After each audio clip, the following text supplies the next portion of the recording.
Hello guys, today I'm going to discuss about ABB Robot Flex Pendant Navigation ICR5 by Automation's Academy TV. If you like this video, please like and subscribe.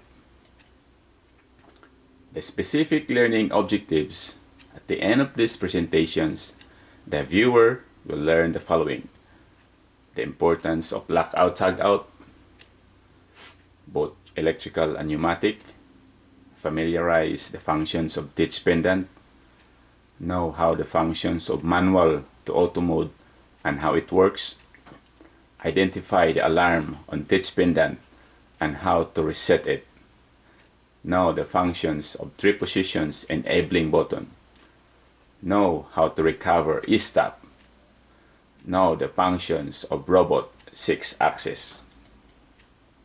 Lockout tagout.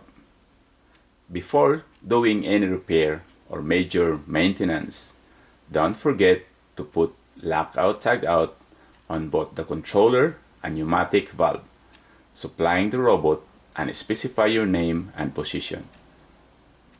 This is the disconnect of the main controller. Emergency stop. We have 2 e-stop built in, one in the controller and one in the flex pendant. You can also add additional e-stop that can be attached to supply your safety circuit. This is the e-stop for your controller, and this is the e-stop for the flex pendant. Familiarize the functions of ditch pendant.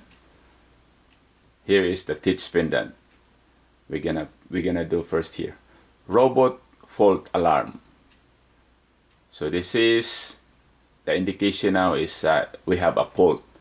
So to acknowledge this, just press this acknowledge button. This is the main menu. This one. And the main menu access to hello world, hot edit, input and outputs, jogging, production window, production editor, program data, backup and restore, calibration, control panel, event log, flex pendant explorer, system information, log off and restart. This one we're going to discuss this on the next video. The next one is the taskbar, maximum of 6 program that is open. This is the production window, jogging window, and this is one of the program of the robots. So you can have 3 more. Then after that, you need to close this in order to do more. The quick set menu. This is the quick set menu. Here is, if you click this one, this is what you are going to see. Quick set menu, access to possessions of the axis 1, 2, 3, 4, 5, 6.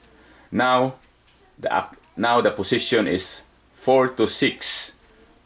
So this one 4, 5, 6. We're going to discuss this also detailed on the next video. So just now, the position of axis 1 is 11.5 degrees. The position of axis 2 is 41.7 degrees. Mechanical unit. So this is the robot 1.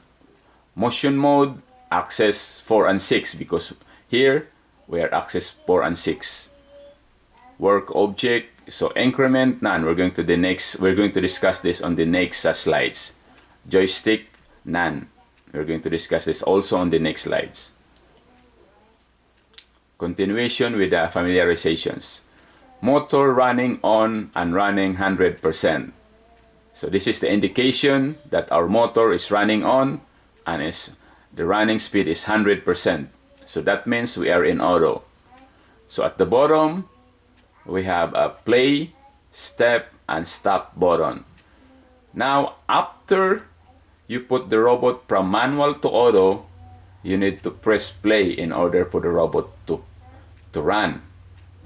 If you're going to stop the robot, you can stop it even though it is in auto or it is in manual mode.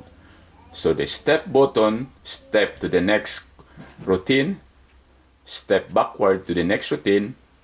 You can only do this one using manual mode.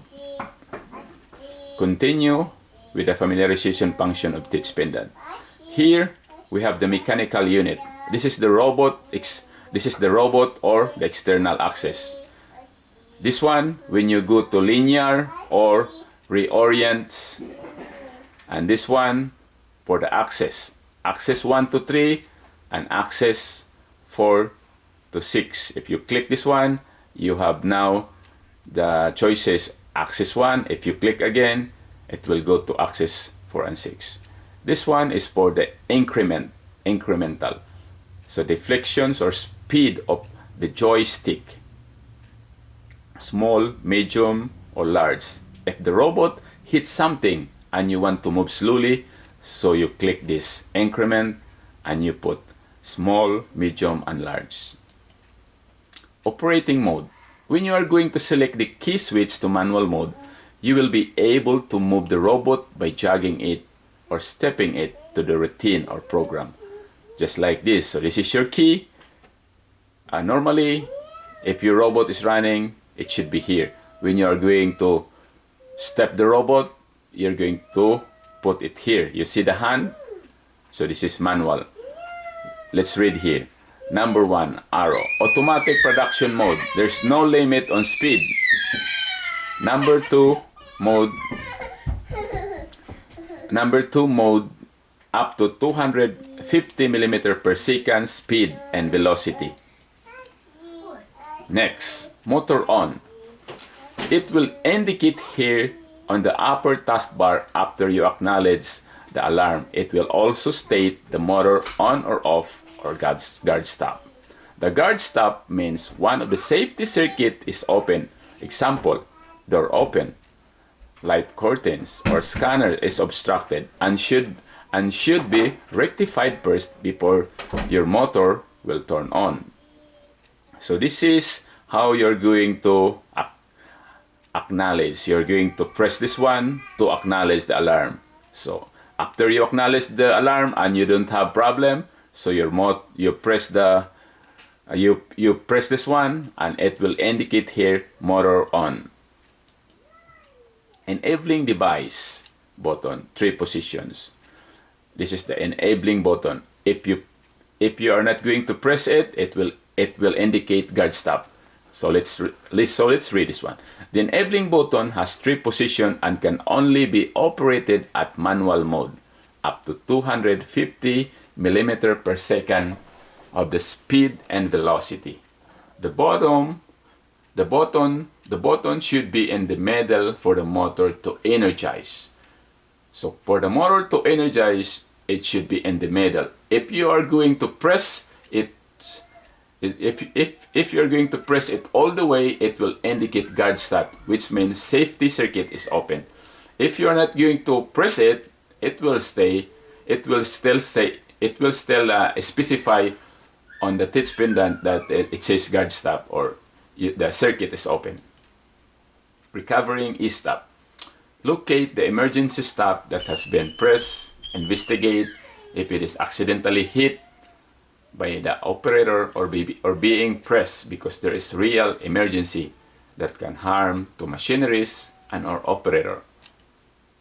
Linear jog type. Access servo 1. This is the access servo 1.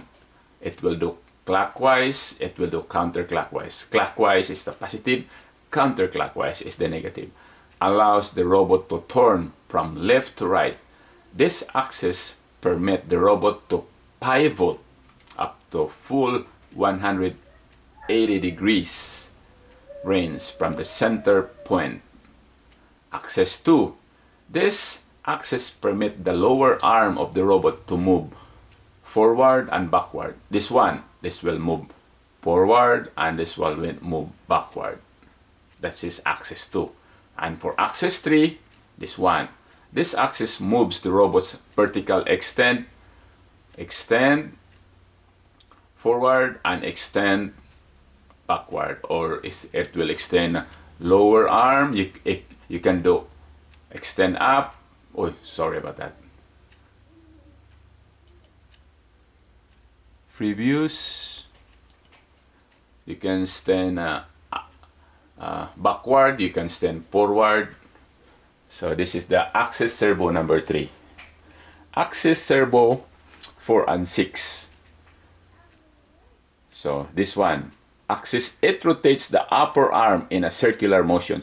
If you are going to rotate axis 4, this one will rotate clockwise for positive and counterclockwise for negative. This one. Axis 5, the robot arm to tilt up and down. This one, it will move up, it will move down. That is the axis 5. And for axis 6, permit it to rotate openly in a ring shape motion.